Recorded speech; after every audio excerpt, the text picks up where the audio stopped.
प्राणश्चक्षुः च सर्वाणि सर्वं ब्रह्मोपनिषदम् अहं ब्रह्म निराकुर्याम् मा ब्रह्म निराकरोद निराकरणमस्तु निराकरणं मे अस्तु तदात्मनि निरतेयोपनिषत्सु धर्मास्ते मयि सन्तु ॐ शान्ति शान्ति शान्तिः। शङ्करं शङ्कराचार्यं केशवं बादरायणं सूत्रभाष्यकृतौ वन्दे भगवन्तौ पुनः पुनः। ईश्वरो गुरुरात्मेति मूर्तिभेदविभागिने व्योमवद्व्याप्तदेहाय दक्षिणामूर्तये नमः। ओम शांति शांति शांति।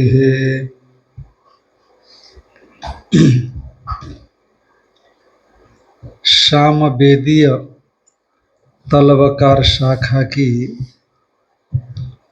छांदोग्य उपनिषद का विचार चल रहा था। इसमें अष्टम अध्याय की प्रजापति विद्या उपदेश के क्रम में द्वितीय पर्याय यानी कि जो आत्म तत्व है जिसको या येषु अक्षिणी पुरुषो दृश्यते, इस प्रकार से चक्षु सन्निहित दृष्टा उसके उपलक्षित आत्मा को बताया था प्रजापति ने। तो इंद्र ने छायात्मा समझ लिया, तो प्रजापति के सामने जाकर के कहा इसमें भोग्य नहीं देखता हूँ, फल नहीं देखता हूँ। तो प्रजापति ने उसी को बताया, चक्षु से उपलक्षित दृष्टा को ही बताया दूसरे पर्याय में भी, या ऐसे स्वप्ने मह्यमानश्चरति ऐसा कहा करके। तो उसी का प्रश्न यहाँ पर चल रहा था।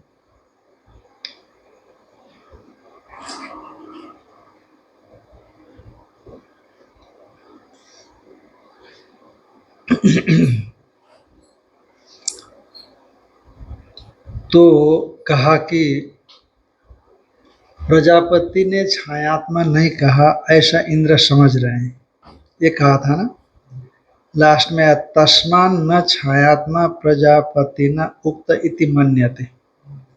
मन्यते इस क्रिया का कर्ता इंद्र है, समझना। कौन मानता है कि इसीलिए प्रजापति छायात्मा को आत्म रूप से नहीं कह रहे हैं, ऐसा इंद्र मानते हैं, ऐसा इंद्र मानते हैं। तो ये कहा गया था, यहीं से चलेगा ना।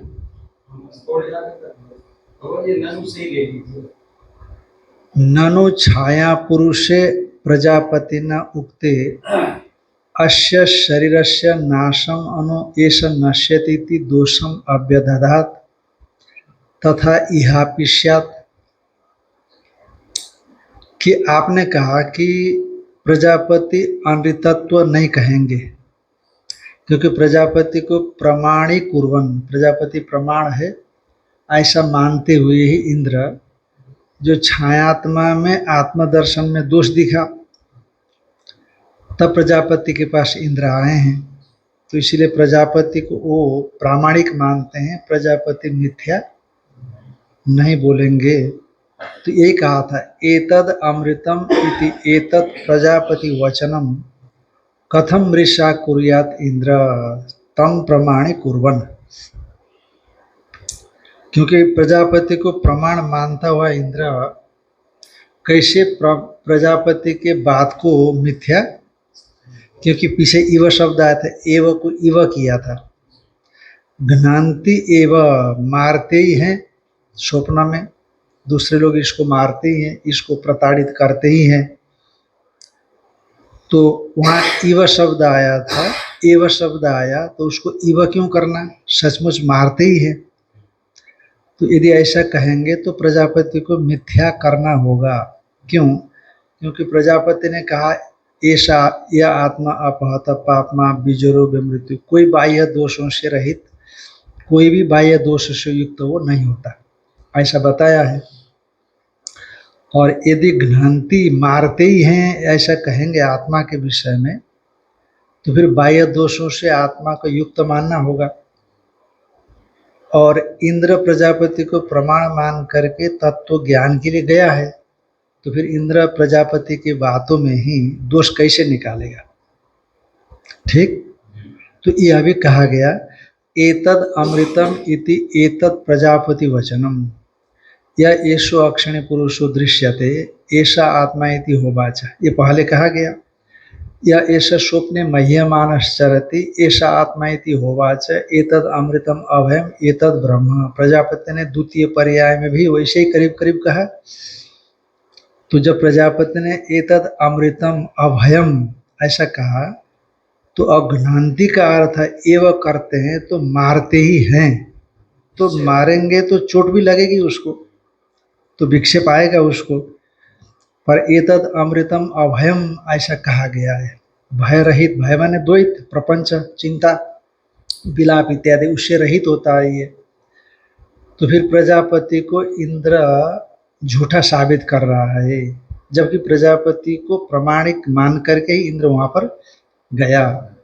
अतएव घ्नांति एव, ऐसा नहीं, घ्नांति इव, इव तो हो ही सकता है, मानो मारते हैं, सचमुच मारते नहीं है। अभी बताएंगे, क्योंकि अन्य श्रुतियों में भी आया है ध्यायतीव लेलायतीव, आत्मा सचमुच ध्यान नहीं करता, न आत्मा सचमुच चेष्टा करता है, अपितु ध्यान करता हुआ सा। क्योंकि ध्यान करने वाली बुद्धि के साथ तादात्म्य होने से ध्यान करता हुआ सा, ध्यान करता है ऐसा कहा जाता है। बुद्धि ध्यान करती है इसलिए आत्मा भी ध्यान करता है ऐसा कहा जाता है, पर सचमुच तो आत्मा ध्यान नहीं कर रहा है। बुद्धि ध्यान करती है, बुद्धि के साथ तादात्म्य होने से आत्मा भी ध्यान करता है ऐसा कहा जाता है, पर केवल बुद्धि ध्यान करती, आत्मा ध्यान नहीं करता है, ये श्रुति का प्रामाणिक अर्थ होता है। उसी तरह से ललायतीव, तो ध्यायतीव ऐसा कहा करके क्रिया राहित्य आत्मा में दिखा दिया। ध्यान क्रिया से आत्मा शून्य है, क्योंकि ध्यान क्रिया के समान। तो उसी तरह से ज्ञानति एव कहेंगे तो मारते ही हैं, तो वो मारना क्रिया का संबंध, मारने वाले वो क्रिया के कर्ता तो वो होंगे मारने वाले, और जो मारना क्रिया उसका आश्रय होगा कि नहीं। जैसे पाचन क्रिया कोई कर रहा है, देवदत्त उदनम पचति, तो पाचन क्रिया तो देवदत्त करा रहा है, अग्नि कर रही है, पर पाचन क्रिया का आश्रय चावल बन रहा है कि नहीं, तभी तो पाचन क्रिया, तभी तो चावल पकता है ना। इसलिए पाचन क्रिया का आश्रय ओदन बनता है, और पाचन क्रिया का कर्ता अग्नि या देवदत्त हो जाता है। तो उसी तरह से मार रहा है कोई, तो मारना, प्रताड़ित करना, इस क्रिया का आश्रय आत्मा बनेगा यदि एव शब्द का प्रयोग करेंगे, तो मारते ही हैं। और इव करेंगे तो मानो मारते हैं, तो सचमुच मारते नहीं है। तो इसीलिए प्रजापति के वचन को मृषा कैसे करेगा इंद्र, इसलिए इव लगाना वहाँ युक्त युक्त है, ठीक है। ये ऊपर की पंक्ति से अर्थ आया, एतद अमृतम इति एतद प्रजापति वचनम कथम मृषा कुर्यात इंद्र तम प्रमाणे कुर्वन्। तो प्रजापति के वचन को इंद्र ने तो मिथ्या सिद्ध किया ही है। अब ये जो वाक्य उत्तर दिया वाक्य के रूप में, तो अब उसको तो काटना है ना पूर्व पक्षी को, तो काटने के लिए कहता है कि नहीं, प्रजापति को तो मृषा सिद्ध ही किया इंद्र ने। कहा कैसे, ननु छाया पुरुषे प्रजापति न उगते, अस्य शरीरस्य नाशम अनु एष नश्यति इति दोषम अव्यदधात, कि प्रजापति ने तो छाया पुरुष को कहा, प्रजापति ने या ऐसो अक्षिणी पुरुषो दृश्यते, ऐसा कहा करके छाया पुरुष को, छाया पुरुष जिसमें एतद अमृतम अभयम, इन्हें अमृतत्वादि धर्म से विशिष्ट छाया पुरुष को प्रजापति ने कहा। तो इंद्र ने क्या कर दिया, अश्य शरीरस्य नाशम अनु, क्योंकि अमृतत्व भी तो बताया ना, छाया पुरुष को नहीं बताया। मैं ये सो अक्षिणी पुरुषो दृश्य थे, तो छाया तो आ ही गया ना। और एतद अमृतम अभयम एतद ब्रह्म, ऐसा कहा प्रजापति ने। तो अब इंद्र को चाहिए था कि उसको अमृतत्व से विशेष समझना चाहिए था, अभयत्व से विशेष समझना चाहिए था, पर इंद्र ने ऐसा नहीं समझा। छाया पुरुष से प्रजापति न उगते, छाया पुरुष को अमृतत्वादि धर्म से विशिष्ट प्रजापति के द्वारा कहे जाने पर अस्य शरीरस्य नाशम अनु, इस स्थूल शरीर के नाश के साथ साथ या नाश के बाद ऐसा नश्यति, ये छाया पुरुष नष्ट हो जाता है। इति दोषम अव्यदधात इंद्र, तो प्रजापति के वाक्य में इंद्र ने दोष कहा कि नहीं?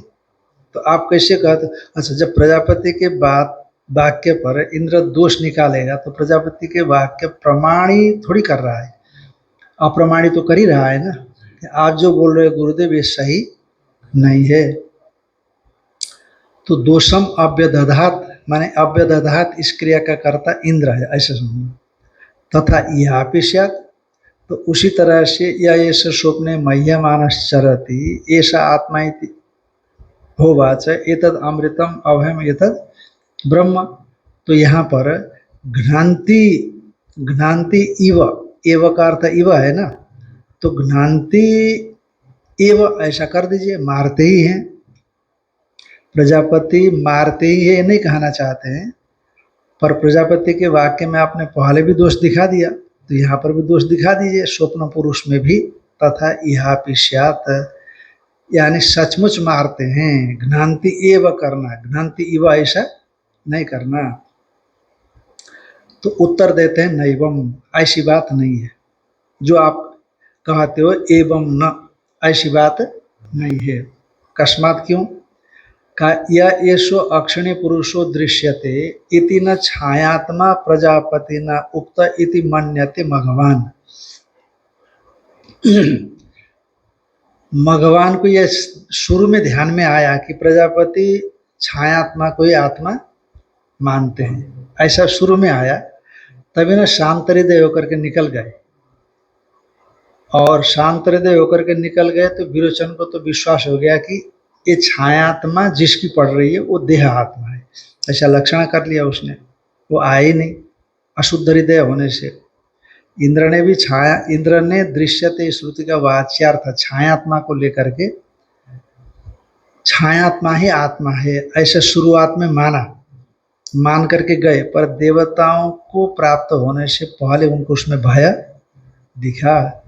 ओहो, प्रजापति छायात्मा को आत्मा नहीं मान रहे हैं, तभी प्रजापति के पास वो वापस आए। इसीलिए इंद्र ये नहीं मान रहे हैं। शुरू में माना थोड़ी देर के लिए, शुरू में हो ही जाता है ना, सुनते सुनते सुन लिया, फिर बाद में धीरे धीरे विचार किया।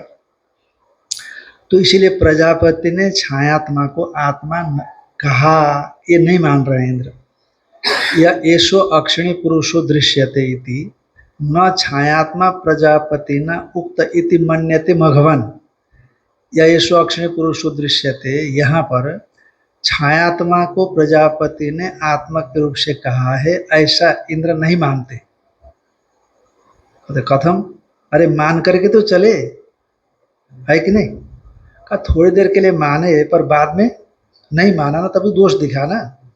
कथम, कहा कि थोड़ा आगे जाने के बाद विचार किया, आगे जाने के बाद समझना, क्योंकि पीछे की श्रुति क्या कह रही है, पीछे का भाष्य कह रहा है कि मान के चले गए, पर विचार करने पर वो दोष दूर हो गया। ये पीछे कहा जा चुका है, और यहाँ थोड़ा अलग जैसा बोला जा रहा है ना, इसलिए समझना कि शुरुआत में उन्होंने माना, पर विचार करने पर ठीक है वो दोष निवृत्त हो जाता है, तो असलियत सामने आ जाती है। अपहत पापमादि लक्षणे पृष्ठे, अब क्योंकि ये सुना था यह आत्मा अपहत पापमा बीजरो विमृत्यु विश्व का, ये सुन रखा था। अब प्रजापति के पास गए, 32 साल तक ब्रह्मचर्य का पालन करने के बाद पूछा काहे आए हो, तब उन्होंने दोहराया उसी को कि आपने कहा है कभी यह ऐसा यह आत्मा अपहत पापमा इत्यादि, हम उसको जानना चाहते हैं वो क्या है। इस प्रकार इंद्र विरोचन के द्वारा अपहत पापमादि लक्षणे पृष्ठे, अपहत पापमत्वादि लक्षणे आत्मनि पृष्ठे अजरे अमरे अभय, ऐसे आत्मा के पूछे जाने पर यदि छायात्मा प्रजापतिना उक्त इति मन्यते, प्रजापति ने ऐसा आत्मा के विषय में पूछने पर, छायात्मा तो नष्ट होता ही है, थोड़े विचार करने पर सामान्य व्यक्ति भी समझ सकता है।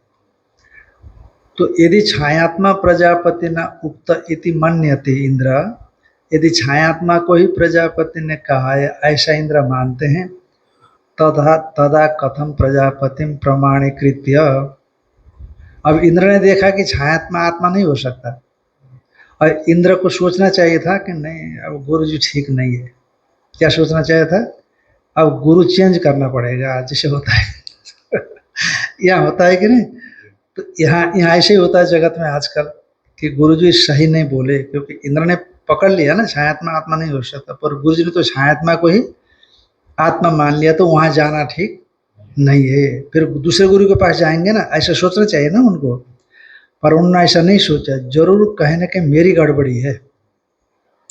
प्रजापति ने जरूर आत्मा को कहा है, पर मैं अपने गड़बड़ी से, अपने बुद्धि दोष से छायात्मा को आत्मा समझ करके यहाँ तक आया, पर अब वो बुद्धिगत दोष मेरी भी निवृत्ति हो गई कि छायात्मा को आत्मा मानना, ये दोष निवृत्त हो गई। पर प्रजापति जिधर संकेत कर रहे हैं वो मैं नहीं समझ रहा हूँ, तो फिर जा कर के उनसे पूछना चाहिए कि वास्तविकता क्या है ना, तो ऐसा कहेंगे कोई असामंजस्य यहाँ पर नहीं दिखता। तदा कथम प्रजापति प्रमाणीकृत्य पुनः श्रवणाय समित पाणिर्गच्छेत, देखो समित पाणी श्रोत्रियम ब्रह्मनिष्ठम, तो समित पाणी होकर के आचार्य के पास पुनः गया, इसका मतलब इंद्र प्रजापति को प्रामाणिक मानते हैं। और जगामच समित पाणी गच्छे, समित पाणी गए और जगामच गए भी, तस्मान न छायात्मा प्रजापति न उक्त इति मन्यते इंद्र, इसीलिए छायात्मा को प्रजापति के द्वारा आत्मा के रूप से कहा नहीं गया ऐसा इंद्र मानते हैं। इसीलिए तो वो जो कहा था ना वह इव शब्द ही रखना चाहिए, एव शब्द नहीं रखना चाहिए। तथा च व्याख्यातम, पीछे इसका व्याख्यान हो गया था, दृष्टा अक्षिणी दृश्यते इति, चक्षुषी दृष्टा, चक्षुषी अक्षिणी दृष्टा, ये सो अक्षिणी पुरुषो दृश्यते, अक्षी में जो पुरुष दिखाई पड़ता है, तो इस प्रकार से दृष्टा अक्षिणी दृश्यते, जो दृष्टा अक्षी में दिखाई पड़ता है, ऐसा कहा करके पीछे कहा बताया था। ये थोड़ी सी टीका देख लेना, ऊपर से तीसरी पंक्ति, अथ इंद्रो दृश्यते इति श्रुत्यर्थम गृहीत्वा छायात्मानम एव गृहीतवान इति उक्तम, क्योंकि दृश्यते इस श्रुति का वाच्यार्थत्वेन शक्तिवृत्ति से इंद्र ने छायात्मा को ही आत्मा समझा, ये पीछे कहा गया, और उस दृश्यते श्रुति का लाक्षणिक अर्थ करके छायात्मा जिसकी पड़ती है वैसा स्थूल शरीर को आत्मा विरोचन ने माना, ये बात पीछे कही थी। और आप कहते हो कि नहीं छायात्मा को इंद्र आत्मा मानता ही नहीं है, अन्यथा कह रहे हो ना यहाँ पर। अथ इंद्रो दृश्यते इति श्रुत्यर्थम गृहीत्वा छायात्मानम एव गृहीतवान, ये श्रुति सुन करके छायात्मा को ही आत्मरूप से ग्रहण किया था, इति उत्तम, ये बात पहले कही गई है। कथम इदानीम अन्यथा उच्यते, और यहाँ कैसे कहते हो कि इंद्र ने छायात्मा को आत्मा नहीं माना, ऐसे कैसे कह रहे हो? तथा इति तथा च व्याख्यातम द्रष्टा अक्षिणी दृश्यते इति यथा इदम वाक्यम अक्षि उपलक्षित दृष्टि परम। ये जो द्रष्टा अक्षिणी दृश्यते या येषु अक्षिणी पुरुषो दृश्यते, ये जो वाक्य है ना, इसी को द्रष्टा अक्षिणी दृश्यते कह दिया दूसरे शब्दों में। का यथा इदम वाक्यम, ये जो वाक्य है अक्षि उपलक्षित दृष्टि परम, अक्षि से उपलक्षित दृष्टा परक है। अक्षि विशिष्ट दृष्टा नहीं है, विशेषण वाला नहीं, अपितु अक्षि क्या पढ़ रही है? उपाधि पढ़ रही है। उपाधि से उपहित, उपाधि उपाधि से जो उपहित होता है उसमें उपाधिगत गुण धर्म का संबंध नहीं होता। तो इसलिए यह वाक्य अक्षि से उपलक्षित दृष्टा परक है। तथा व्याख्या प्रागेव व्याख्यातम, उसी ढंग से पहले व्याख्यान किया गया। न तो स्वप्न द्रष्टरे छायात्मनि व स्पष्टा विनाश दृष्टि इत्यर्थ। जैसे स्वप्न दृष्टा में, जैसे छायात्मा में स्पष्ट विनाश दृष्टि है, क्योंकि जैसे नख निकल जाते हैं तो छायात्मा में निकल जाते हैं, और ये शरीर नष्ट हो जाता है तो छायात्मा भी नष्ट हो जाता है। और इतना ही क्या, दर्पण खत्म कर दो छायात्मा ही नहीं दिखेगा। तो इसलिए जैसे छायात्मा में स्पष्ट नष्ट दृष्टि देखी जाती है, वैसे स्वप्न दृष्टा में ऐसा नहीं देखा जाता। तो टिप्पणी किया है 1 नंबर, ननु छाया इत्यादि शंका परिहारम नैवम इत्यादि न उक्तम उपसंहरति न तो इति। ये टीका में ननु छाया, ये जो भाष्य में जहाँ से हम शुरू किए थे उसको ननु छाया इत्यादि शंका का परिहार नैवम इत्यादि न उक्तम, जो ननु इत्यादि छाया पुरुष से यहाँ से जो शुरू किया था शंका, और नैवम कस्मात, इससे जो परिहार बताया, तो नैवम इत्यादि ना जो परिहार बताया उसी का उपसंहार करते हैं टीका में। न तो स्वप्न दृष्टि छायात्मनि व स्पष्टा विनाश दृष्टि इत्यर्थ। ठीक है ना, टीका से करते हैं न तो इत्यादि। क्या कह रहे हैं ये टीकाकार का आशय क्या है? न तो स्वप्न दृष्टि छायात्मनि इव स्पष्टा विनाश दृष्टि इत्यर्थ। ये जो टीकाकार ने कहा है इसका तात्पर्य क्या है? तो टिप्पणीकार उस तात्पर्य को निकालते हैं, इंद्रस्य छायात्मनि यथा स्पष्टा विनाश दृष्टि युज्यते। इंद्र छायात्मा में जिस तरह से स्पष्ट विनाश दृष्टि मानते हैं, युज्यते माने युक्ति संगत मानते हैं, तत्र स्पष्ट विनाश दर्शने भी, वहाँ पर स्पष्ट विनाश दर्शन होने पर यथोक्त रीत्या प्रजापते अनाप्तत्व प्रसंगाभावात, पूर्वोक्त रीति से प्रजापति में अनाप्तत्व माने अप्रामाणिकत्व ये प्रसंग नहीं होता।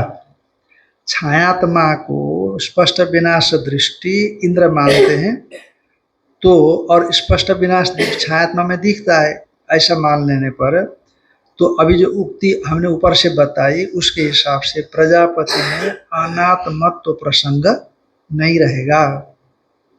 ये छायात्मा के विषय में न तथा स्वप्न दृष्टि सायुज्यते, स्वप्न दृष्टा में तो वैसे विनाश दृष्टि नहीं होगी, नहीं होती है, क्योंकि यथोक्त तो दोष प्रसंगात, यथोक्त जो प्रजापति में अनात्मत्व जो यानी अप्रामाणिकत्व दोष प्रजापति में, यहाँ पर कोई प्रसंग नहीं उठता। तो इसीलिए जैसे छायात्मा को विनाशी कहा वैसे स्वप्न दृष्टा को विनाशी कहने से तात्पर्य नहीं बनता। तथा विच्छादयन्ती व, और उसी का अर्थ करते विद्रावयन्ती व, माने मानो जो हाथी है, घोड़े है, शेर है इत्यादि इसको दौड़ाते हुए से दिखते हैं स्वप्न में। सचमुच नहीं दौड़ाते पर दौड़ाते हुए से दिखते हैं। तथा च पुत्रादि मरण निमित्तम अप्रिय व्यता इव भवति। अब जैसे स्वप्न में पुत्रादियों का मरण देखा और देख करके अप्रिय व्यता होता है कि नहीं होता है? पर सचमुच अप्रियव्यता थोड़ी हो सकता है वहां पर, क्योंकि पुत्र आदि का मरण तो हुआ ही नहीं है। स्वप्न में पुत्र आदि का मरण तो हुआ ही नहीं है, केवल स्वाप्निक पुत्र आदि का मरण देखा उसने। स्वाप्निक पुत्र आदि तो पुत्र आदि नहीं होते, इसीलिए पुत्रादि मरण निमित्तम अप्रिय व्यता इव होती। अपिच स्वयं अपि रोदिति व अप्रिय व्यता होने के साथ, अप्रिय व्यता के समान होने के साथ साथ मानो रोता हुआ सा दिखता है। बड़ा जबरदस्त होता है ये जो है ना, ये स्वप्न भी जबरदस्त होता है। हम उस समय वृंदावन में थे तो देखा कि हमारे पिताजी ने दूसरी शादी कर ली। उस समय हम शायद घर जाते थे, काफी पहले की बात। स्वप्न देखा तो पिताजी ने दूसरी शादी करी, तो माता बड़ा दुखी हो रही है। तो माता को दुखी देख करके हमको भी बड़ा दुख हो गया, तो वो भी रोने लगी, मैं भी रोने लग गया, और रोते रोते आंख से आंसू गिरने लगे, सचमुच गिरने लगे। ऐसा नहीं केवल काल्पनिक, स्वप्न में जैसे आप रोए आंसू नहीं आता ना, पर स्वप्न में रोए तो ये जो जागृत के आंसू है, पलक हैं, यहाँ से आंसू गिरने लगे। और मैं जग भी गया, तभी इतना जबरदस्त स्वप्न स्वप्न का प्रभाव, थोड़ी देर के लिए आंसू गिरते रहे, तो वो स्वप्न मुझे जागृत जैसा लगा जगने के बाद भी। और थोड़ी देर के बाद मैंने कहा अरे ये तो स्वप्न मालूम पड़ रहा है, अभी तो सोए, अब अंधेरा है, आंख खोल करके तो अंधेरा है ये तो इसलिए कभी कभी इतना प्रभावशाली हो जाता है। इसलिए कभी कभी महाराज जी सुनाते थे कि हमको स्वप्न में जो है ना महापुरुषों से उपदेश मिला, पर उपदेश मुझे जागृत से भी प्रभावशाली हुआ, ऐसा बोलते थे। स्वप्न का उपदेश वो जो वृद्ध स्वामी जी ने, वृद्ध स्वामी जी हमारे दादा गुरु जी के गुरु जी, तो उनको महाराज जी ने कभी देखा नहीं था जागृत में, तो स्वप्न में वो आए, शायद कहीं होगा भी रिकॉर्डिंग में, कहीं होगा भी, स्वप्न में वो आए और उन्होंने कुछ उपदेश दिया उनको। तो उपदेश आज भी मेरे को एकदम से प्रभाव डालता है, ऐसा बोलते। कभी कभी स्वप्न ऐसा भी हो जाता है। अपिच स्वयं अपि रोदिति व, स्वयं भी रोता हुआ सा, का ननु अप्रियम वेत्ति एव कथम वेत्ता इव इति।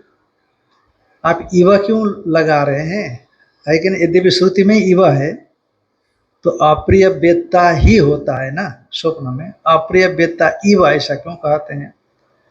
का उच्यते, क्योंकि न ऐसी बात नहीं, अमृत अभयत्व वचन अनुपपत्ति, क्योंकि अमृत रोदिति व, तो दुखी हुए बिना तो रो नहीं सकता, तो दुखी होता है तो सुखी भी, तो सुख दुख दोनों रहेंगे, पर वहां तो उसको तो अमृत अभय शब्द से कहा गया है, विश्व को कहा गया है, तो इसलिए सचमुच अप्रिय वेत्ता नहीं होगा, अप्रिय वेत्ता इव भवति।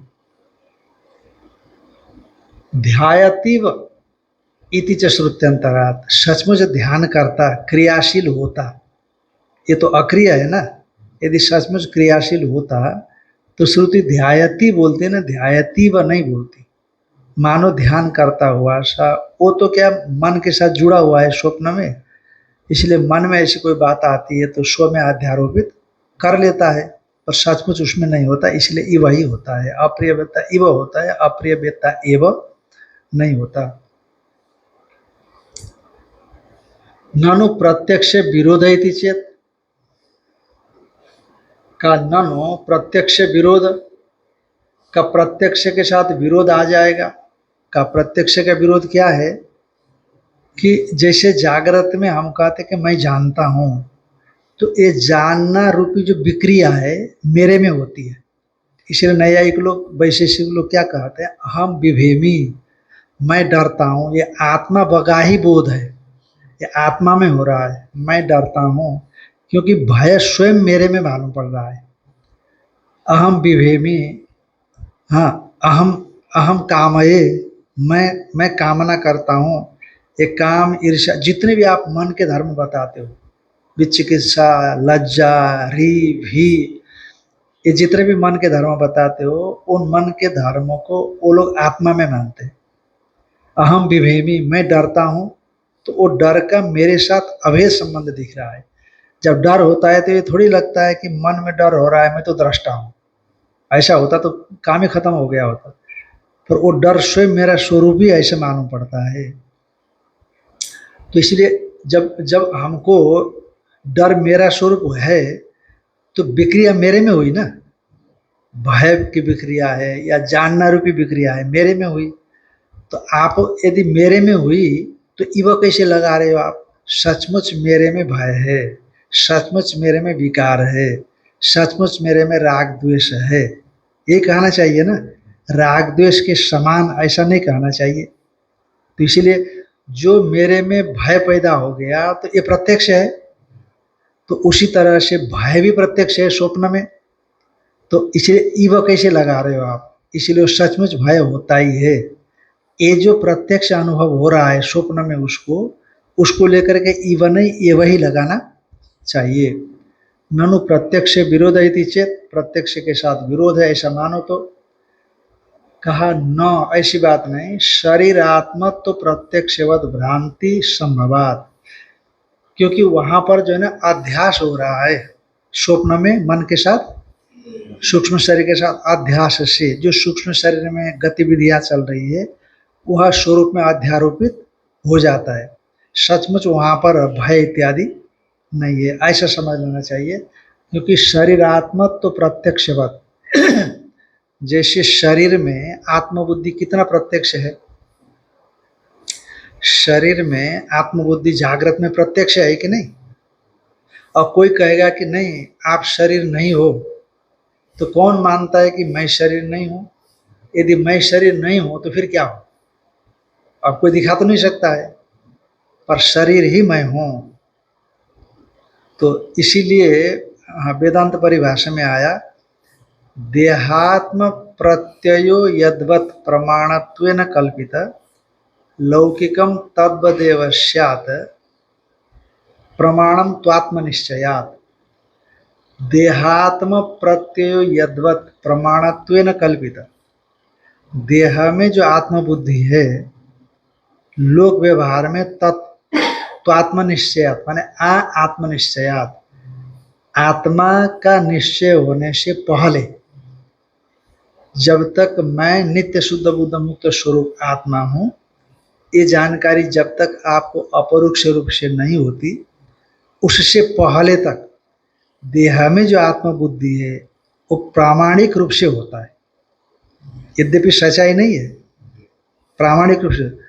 लौकिकम तद्वदेव स्यात्, उसी तरह से लौकिक जो प्रमाण है, प्रत्यक्ष है, अनुमान इत्यादि है, वो भी उसी तरह से प्रामाणिक है। कब तक?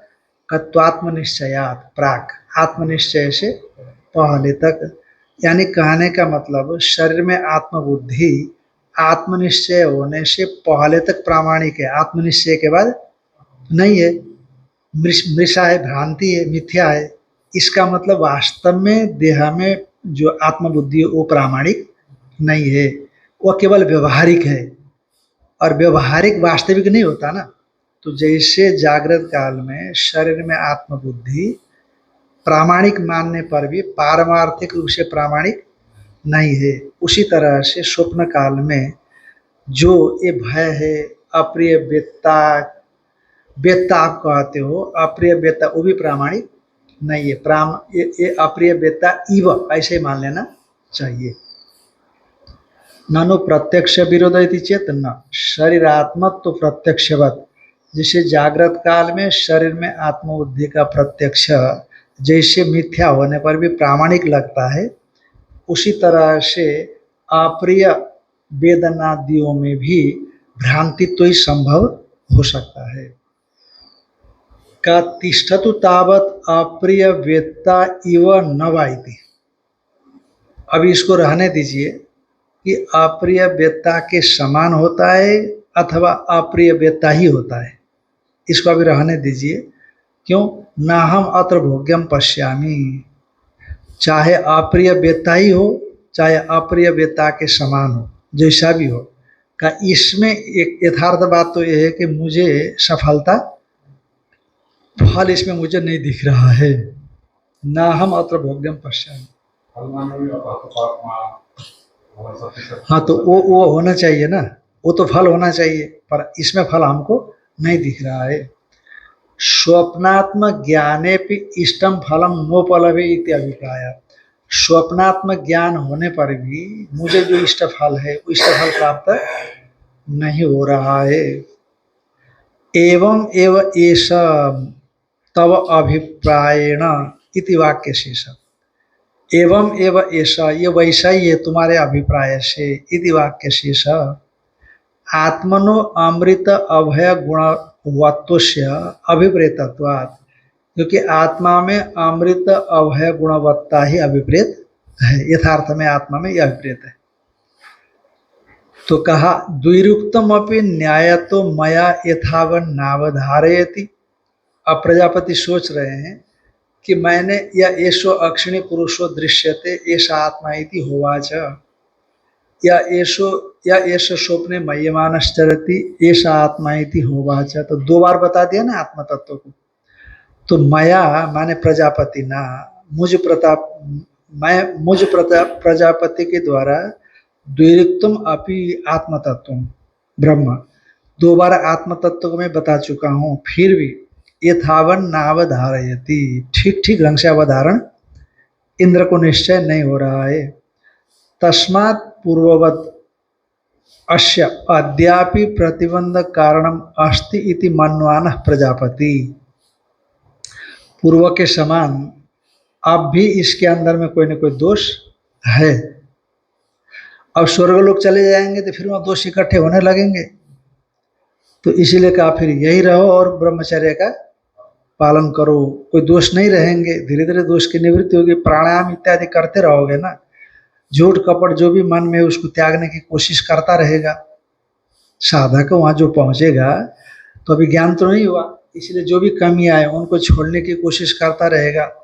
अब प्रजापति बीच में जो दर्शन देते रहेंगे, जा करके कभी पूछ भी तो सकते हैं ना, अभी सब बातें यहाँ नहीं दी गई है।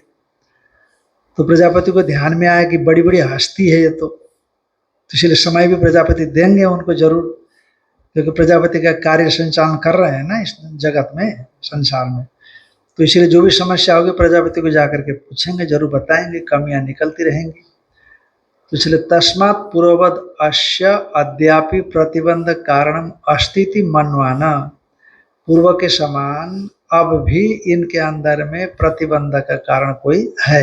मैं तो सही में यथार्थ आत्म तत्व तो ही बता रहा हूँ, पर ये उल्टा पुल्टा शुरू में उल्टा लेते हैं, फिर जो उल्टी जानकारी उसको हटा करके आते हैं, विचार करके लौटते हैं। पहले उल्टी जानकारी हो जाती है तो दोष है ना, फिर विचार करके आवृत्ति करते करते जो उसमें परत लगी हुई है, आवरण लगे हुए हैं, वो आवरण को विचार करके हटाते चले जाते हैं। फिर जब हट गया कि हाँ ये जो मैं समझ रहा हूँ प्रजापति के उपदेश से वो आत्मा नहीं है, फिर प्रजापति के पास ही पहुँचते हैं। इसका मतलब है कि मैंने जो आपाततः समझा वो गलत समझा, पर प्रजापति इस समझाई इसके गहराई में उतर रहे हैं, तो वो गहराई मुझे प्राप्त करना है। पुनः फिर प्रजापति के पास आ जाते हैं। इसलिए अपने में दोष देखते हैं, प्रजापति में दोष नहीं देखते, नहीं तो वहाँ आना ही नहीं चाहिए ना, जहाँ दोष दिखता है आप क्यों जाओगे वहाँ।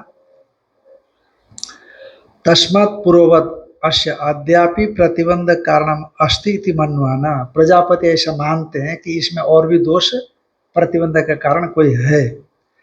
तत्क्षेपणाय, उस दोष को क्षेपण करने के लिए, हटाने के लिए, वश अपराणि द्वात्रिन शतम वर्षाणि ब्रह्मचर्यम इति आदिदेश प्रजापति, और 32 साल तक ब्रह्मचर्य का पालन करते हुए यहाँ रहो, ऐसा प्रजापति ने आदेश दिया। तथा उषितवते इंद्राय क्षेपित कलमशाय आह, अब उतने 32 साल तक रहने के बाद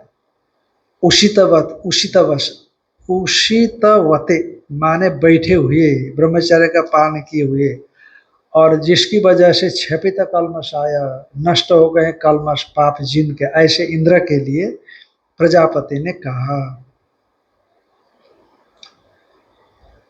तद यत्र एतत् सुप्तः समस्त संप्रसन्नः, तद्यत्र एतत् सुप्तः समस्तः सम्प्रसन्नः स्वप्नं न विजानाति स्वप्नं न विजानाति एष आत्मा इति होवाच एष आत्मा इति होवाच एतद् अमृतम् अभयम् एतद् ब्रह्मेति एतत् अमृतम् अभयम् एतत् ब्रह्मेति सः शान्तहृदयः प्रव्राज सः शान्तहृदयः प्रव्राज सः अप्राप्यैव देवान् सः अप्राप्यैव देवान् एतद् भयं ददर्श एतत् भयं ददर्श नाह खलु अयम् एवं सम्प्रति आत्मानं जानाति नाह खलु अयम् एवं सम्प्रति आत्मानं जानाति सम्प्रति आत्मानं जानाति सम्प्रति आत्मानं जानाति अयम् अहम् अस्मीति अयम् अहम् अस्मीति नो एव इमानि भूतानि विनाशम् नो एव इमानि भूतानि नो एव इमानि भूतानि विनाशम् एव अपितो भवति विनाशम् एव अपितो भवति नाहम् अत्र भोग्यं पश्यामीति। नाहम् अत्र भोग्यं पश्यामीति। ये जो श्रुति है ये श्रुति पीछे आई है। हाँ, मुझे लगता है कि ये जो दहर विद्या है ना, दहर विद्या के प्रसंग में ये अंतिम में शायद छठे खंड में या पांचवें खंड में आई है, क्योंकि प्रजापति विद्या 7वें खंड से आरंभ होती है 8वां अध्याय की, और पहले से लेकर के छठे खंड तक दहर विद्या, तो उसी से संबंधित चीजें चलती रहती है, या ब्रह्मचर्य इत्यादि का। तो वहां उसका व्याख्यान हो गया, इसलिए भगवान भाष्यकर इसका व्याख्यान नहीं करते। तत्र एवं सति, तत् माने तत्र माने एवं सति, अर्थात नाड़ी स्वरूपों के निरूपण होने के बाद, हाँ, नाड़ी स्वरूपों के निरूपण होने के पश्चात, यत्र माने जिस सुषुप्ति काल में, एतत् स्वप्नम यथा स्यात् तथा, एक सोता है जिस प्रकार से उस प्रकार से, ये जो है सोने का विशेषण है। यत्र एतद, तद माने एवं सति, ऐसा होने पर माने नाड़ी खंड का व्याख्यान होने पर, यत्र सुषुप्ति काल में एतत् शयनम यथा स्यात् तथा, ये शयन जिस प्रकार से ठीक ढंग से हो सकता वो प्रकार से सुप्त माने सोया हुआ। और समस्त संप्रसन्न, केवल संप्रसन्न नहीं है, कभी कभी संप्रसन्न यहाँ भी थोड़ा बहुत हो सकता है, पर पूरी तरह संप्रसन्न सुषुप्ति में ही होता है, पूर्ण संप्रसन्न। अब पूरा देखो, आपने जो अर्जित करके रखा है दुनिया, इस दुनिया को छोड़ करके सुषुप्ति में चले जाते हो आप, और चिंता भी नहीं होती है। यहाँ तो बतियाते बतियाते चिंता भी हो सकती है, अब बतिया भी रहे, खुश भी हो रहे हैं ना, खाने से, देखने से, सुनने से, चखने से या व्यवहार करने से आप यहाँ खुश भी हो रहे हैं, तो उसी में आपको दुख की स्मृति भी हो सकती है, पर वहाँ तो कुछ भी नहीं होता। इसलिए समस्त संप्रसन्न, और पूरी तरह से संप्रसन्न रहता है, क्योंकि मन और इंद्रियां लीन हो जाती है, और मन से होने वाला विक्षेप वहाँ नहीं होता। स्वप्नम न बीजानाति, ये अन्यथा ग्रहण उसको वहाँ नहीं रहता, स्वप्न इत्यादि नहीं होता।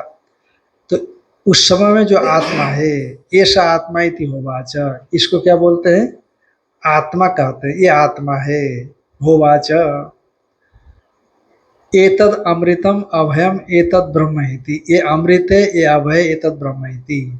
और ये जो जागृत में बताया, जिसको जागृत में अक्षी से उपलक्षित दृष्टा है ना, और स्वप्न में जो स्वप्न में मह्यमानश्चरति जिसको बताया, और उसी को सुषुप्ति में भी बता रहे हैं। कोई अलग अलग उपदेश नहीं, एक ही उपदेश है, अलग प्रकार से। स्वप्नम न बीजानाति ऐसा आत्मा इति होवाच एतद अमृतम अभयम एतद ब्रह्म इति, अमृत अभय और ये ब्रह्म है। सह शांत हृदय, अब ठीक हो गया। इंद्र ने क्या सोचा? अब ठीक हो गया, क्योंकि वहाँ मन भी नहीं, इंद्रियां भी नहीं, सब लीन होने के बाद तो आत्मा तत्व ही बचा शेष। तो वो आत्मा तो हम हैं, ऐसा इंद्र ने सोच करके चला गया। इंद्र चले गए। शांत हृदय प्रभव्राज, पर वही पूर्व की तरह सह अप्राप्य व देवान एतद भयम ददर्श, देवताओं को प्राप्त करने से पहले उनपे भय दिखा। कहते क्या भय दिखा? नाह खलु अयम एवं संप्रति आत्मानं जानाति। ये खलु वाक्यालंकार में समझना, अह का मतलब एव है, न एव माने नैव, नहीं ही, नहीं ही ऐसा होता है, नहीं ही यानी अयम एवं संप्रति आत्मानं नैव जानाति। संप्रति माने सुषुप्ति काल में इस आत्मा को निश्चित रूप से यह नहीं जानता कि अयम अहम अस्मिति, यह मैं हूँ, ऐसा नहीं जानता, कोई भी नहीं जानता सुषुप्ति काल में। हाँ ऐसा कर सकते हैं, कोई बात नहीं। तो इति नो एव इमानी भूतानि, अह का ही आए, अह का आ गया ना, ये निश्चय अर्थ, अवधारण निश्चय करने अर्थ। तो अयम अहम अस्मिति नो एव इमानी भूतानि, और न मैं इस आत्मा को स्वयं को जानता हूँ सुषुप्ति काल में, न इन भूतों को जानता हूँ जो बाहर जगत दुनियादारी में है, तो नहीं जानता हूँ। फिर क्या हो गया? विनाशम एप अपीतो भवति, मानो विनाश को ही प्राप्त होता है, मानो नष्ट प्राय ही होता है। उस काल में क्या होता है? ये नष्ट प्राय ही होता है। ना हम अत्र भोग्यम पश्यामि, अपनी जानकारी नहीं रहेगी उस काल में, सुषुप्ति में। ये तो है ना, आत्मा की जानकारी जब आपको हो जाती है, आत्म तत्व को उपलब्ध हो जाता है, तो वो कभी आत्मा को भूल सकता है क्या? कि ना हम अस्मि, मैं नहीं हूँ, ना न अहम भविष्यामि, मैं नहीं रहूँगा, या न अहम आसम, मैं पहले नहीं था, ऐसा थोड़ी होगा। मैं हमेशा था, मैं रहूँगा। तो ये उसको भान बना रहेगा, अपने आत्म विषयक ज्ञान, इसलिए ज्ञान स्वरूप है ना वो, सत्यम ज्ञानम अनंतम ब्रह्म, आनंद स्वरूप ब्रह्म, तो इसलिए उसका कभी उसमें अभाव नहीं होता। पर सुषुप्ति में तो उसका अभाव दिखता है, इसलिए सुषुप्तिक आत्मा मुक्त आत्मा नहीं हो सकता। ना हम अत्र भोग्यम पश्यामि, पूर्ववत एतम त्वेवते इत्यादि उक्त्वा, पूर्व ये जो एकादश खंड की पहली श्रुति है, उससे पहले 10वें खंड की लास्ट श्रुति, तो उसमें आया पूर्ववद एतम त्वेवते इत्यादि उक्त्वा, एतम त्वेवते भूयोन व्याख्यास्यामि, इसी आत्मा को जो पहले हमने स्वप्न पर्याय में बताया उसी को तुम्हें बताऊंगा, ऐसा कहा करके। तद यत्र एतत् सुप्त इत्यादि व्याख्यात्म वाक्यम, इत्यादि जो का ये व्याख्या पहले हो चुकी है, यानी 628 पृष्ठ में आ चुका है ये वाक्य। अच्छा, अब पूर्व से लेकर के यहाँ तक का सामंजस्य दिखाते हैं। अक्षिणी यो दृष्टा, अक्षी में जो दृष्टा बताया, और उसी को स्वप्ने या महिमान शरति, स्वप्न में जो महिमा समन्वित होकर के, सम्मानित होकर के विचरण करता है, ये जो बताया, स ऐसा सुप्त, वही यह सुषुप्ति काल में रहता है। सुप्त संप्रसन्न स्वप्नम न बीजानाति, ऐसा आत्मा इति उवाच, यह आत्मा ऐसा कहा। एतद अमृतम अभयम एतद ब्रह्म इति स्वाभिप्रेतम एवं, जो प्रजापति का अभिप्रेत आत्मा है, उस अभिप्रेत आत्मा को ही यहाँ पर उन्होंने बताया। पर भगवान तत्रापि दोषम ददर्श, इंद्र ने कुछ उल्टी बात समझ ली, इसलिए वहां भी क्या निकला? इंद्र को दोष दिखा। भाई उल्टी बात में दोष दिखना अच्छी बात है ना, कुछ बुद्धिगत दोष से उल्टा समझ लिया, और फिर विचार करते करते बुद्धि की परिशुद्धि से वो दोष की निवृत्ति हो गई। तो इसलिए भगवान तत्रापि दोषम ददर्श, कथम? नाह माने नैव सुषुप्तस्थोपि आत्मा, खलु अयम संप्रति माने सम्यक इदानीं च आत्मानं जानाति, निश्चित ही है कि सुषुप्तस्थ आत्मा सुषुप्त काल में अपने आप को भी नहीं जानता, नैवम जानाति, वो यथार्थ रूप से नहीं जानता, जिसे जागृत स्वप्न में जानता है। कथम, किस प्रकार से? अयम अहम अस्मि ऐसे जानना चाहिए ना उसको। जैसे जागृत में समझता मैं हूँ, बच्चे को भी कहता है कि तुम नहीं हो, कहता मैं हूँ। बच्चे को भी, छोटे बच्चे को भी कहो ना कि तुम तो नहीं हो, कहते ना मैं तो हूँ। हाँ, ये बात अलग है कि मैं कैसा हूँ वो नहीं जानता, पर मैं हूँ, अपने अस्तित्व का इनकार वो नहीं करता। पर ये कैसे करेगा? पर ये तो स्वप्न में तो जानता ही नहीं अपने आप। अयम अहम अस्मिति, ना तो यह मैं हूँ ऐसा जानता है, नो एव इमानी भूतानि चैती, न तो इन भूतों को ही सुषुप्ति काल में जानता है। यथा जागृति स्वप्न, जैसे जागृत और स्वप्न में जानता है, वही धर्म में दृष्टांत है। जैसे जागृत और स्वप्न में अयम अहम अस्मि इस प्रकार से जानता है, उस प्रकार से सुषुप्ति में नहीं जानता। अतो विनाशम एवं, विनाशम इव इति, विनाशम एवं, सचमुच विनाश हो जाए तो मुश्किल हो जाए ना, फिर जागृत में आएगा कौन? इसीलिए विनाशम एव का अर्थ, एव का अर्थ इव ले जाना। विनाशम इव इति पूर्ववत द्रष्टव्यम, ज्ञान्ति तु एव एनम इतिवत, ऐसे समझना।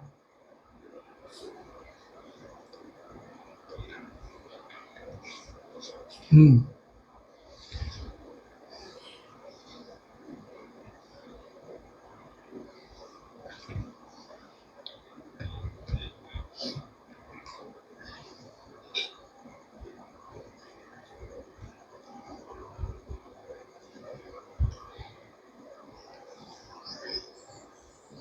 हाँ, तो पूर्ववत घ्नान्ति त्वे वैनम इतिवत, ऐसा समझना। पूर्ववत माने घ्नान्ति त्वे वैनम इतिवत, ज्ञान्ति तो एव एनम, ऐसा था कि नहीं, वहां एव को इव कर दिया, उसी तरह से। अपि तो माने अपिगतो लीन होता है, विनष्ट इव भवति इत्यभिप्राय, मानव विनष्ट होता है। क्योंकि ज्ञाने ही सति ज्ञातु सद्भावो अवगम्यते न असति ज्ञाने। यदि ज्ञान हो ना, यदि ज्ञान हो तो ज्ञाता का सद्भाव जाना जाता है, पर यदि ज्ञान ही न हो तो ज्ञाता है कि नहीं है कैसे पता लगे? जब ज्ञान है तब आप ज्ञाता को का सद्भाव देखेंगे, वो ज्ञान ही नहीं है तो ज्ञाता का सद्भाव कैसे? न च सुषुप्त से ज्ञानम दृश्यते, क्योंकि ज्ञान पहचान कराता है वस्तु को, है कि नहीं? आप कोई किसी को लेकर के आते हैं तो कहते हैं महाराज मेरे पिताजी है, ये मेरी मम्मी है, ये मेरी पत्नी, मेरे बच्चे हैं।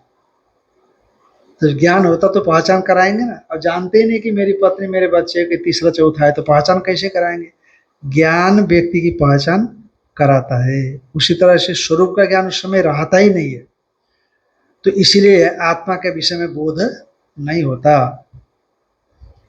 न च सुषुप्त से ज्ञानम दृश्यते अतो विनष्ट इव इत्यभिप्राय। तो इसलिए क्या देखो, जब स्वरूपस्थ आत्मा होता है ऐसा कहते हैं ना, तो क्यों नहीं होता ज्ञान? फिर होना चाहिए कि नहीं? तो भगवान अवश्य का क्या कह रहे हैं? न च सुषुप्त से ज्ञानम दृश्यते, इसका मतलब अज्ञान है ना वहां पर। सुषुप्त में ज्ञान तो होता नहीं है, अतो विनष्ट इव इत्यभिप्राय। जो ये कहा जाता है ना सुषुप्ति में अज्ञान नहीं रहता, तब ये पॉइंट पर विचार करना। सुषुप्ति में अज्ञान नहीं रहता जो कहे, है ना? हाँ, मतलब ज्ञान नहीं रहता ऐसा नहीं कहा, माने अज्ञान के विषय में सुषुप्ति काल में चर्चा नहीं की गई, चर्चा नहीं की गई। पर ज्ञान नहीं ऐसे, माने भागवत भाष्यकार का जगह जगह जो संकेत मिलता है ना, जैसे जैसे रात्रि के अंधेरा इस संपूर्ण प्रपंच को केवल अंधेरा रूप जैसा ही दिखा देता है, नैषा तम इव, ऐसा आया कि नहीं मांडुक्य की शुरुआत में, निशाकालीन तम जैसा ही ये जितने भी पदार्थ है उस तम के साथ मानव एकीभूत हो जाते हैं। तो उसी तरह से सुषुप्ति काल में भी होता है आत्मा। तो ऐसा मांडुक्य उपनिषद के जो प्राज्ञ का प्रसंग आया ना, पहले विश्व का, फिर तेजस का, फिर प्राज्ञ का, तो प्राज्ञ के प्रसंग में ऐसा आया, तो वहां भी अज्ञान द्योतित हो रहा है। नैषा तम माने निशा का तम, तम तो भाव वस्तु होना चाहिए ना, तो ऐसा। अच्छा, सुषुप्त, जागृत और स्वप्न अन्यथा ग्रहण है, और सुषुप्ति को क्या कहा? अग्रहण। अग्रहण को अभाव रूप नहीं माना है, वेदांत में अग्रहण को अभाव रूप नहीं माना। तो इसलिए कहीं ना कहीं वहाँ अज्ञान दिखता है, भले ही सुषुप्ति काल में अज्ञान है ऐसा भगवान भाष्यकार का सीधा वाक्य न हो, तो वो सीधा वाक्य न होने से लोगों ने सुषुप्ति काल में अज्ञान का अभाव दिखाया, कुछ लोगों ने, ज्यादा नहीं, पर ज्यादातर हमारे जितने भी आचार्य है वो सभी आचार्य सुषुप्ति में अज्ञान को मानते हैं। न तो विनाशम एवं आत्मनो मन्यते, क्योंकि आत्मा का विनाश को नहीं मानते। सचमुच अमृत अभय वचन से प्रामाण्यम इच्छन, इंद्र अमृत अभय वचन का प्रामाण्य को चाहता है कि नहीं मैं नहीं समझ रहा हूं, पर प्रजापति मृषावादी नहीं हो सकते हैं। मैं जो नहीं समझ रहा हूं बस ये मेरी कमी हो सकती है, पर प्रजापति ने जो कहा सुषुप्तिक आत्मा, स्वाप्निक आत्मा और जागृत आत्मा, वो उपदेश उनका सही है पर मेरी समझ में नहीं आ रहा है। फिर मेरे को प्रजापति के पास जाना चाहिए क्योंकि अभी मेरे अंदर कमी है। तो प्रजापति के पास फिर जाएंगे, इसको हम लोग बाद में